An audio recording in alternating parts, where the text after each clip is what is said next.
ایک روایت میں ایک رات ہے رجب کی جس کی فضیلت ہے۔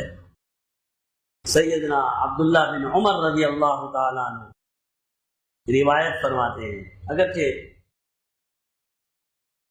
بعض نے ضعف کہا ہے لیکن حدیث تو ہے، فرماتے ہیں 5 راتیں ایسی ہیں جس میں دعا اللہ سے مانگا جائے تو اللہ رد نہیں فرماتے، جو دعا کرتے ہیں قبول ہو جاتی ہے۔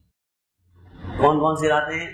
فرمایا عیدین کی راتیں، عید الفطر کی رات، عید الاضحیٰ کی رات، یہ 2 راتیں، 15ویں شعبان شب برات کی رات، اور رجب کی پہلی رات۔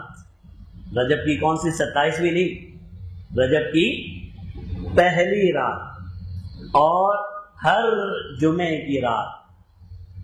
ہر جمعے کی رات کتنی راتیں ہو گئی؟ 5۔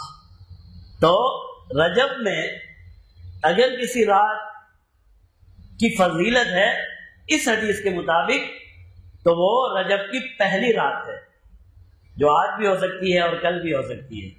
اس میں اگر کوئی شخص لازم نہ کرے، لازم کرنا تو پھر بھی بدعت بن جائے گا، لازم نہ کرے، ویسے ہی اپنے ذکر اذکار بڑھا دے، اگر کوئی عبادت کرنا چاہتا ہے کر لے، کوئی دعا کرنا چاہتا ہے تو دعا کر لے، اس کی تو کسی نہ کسی حد تک اہمیت ہو سکتی ہے، لیکن 27ویں کی رات کو جاگنا اور یہ سمجھنا کہ جو سو گیا وہ نامراد ہو گیا، یا اس نے کوئی بہت بڑی کوتاہی کی، یا زبردستی آنکھیں کھول کے رکھنا، یہ ساری چیزیں ہمارے اسلام کا حصہ نہیں ہے۔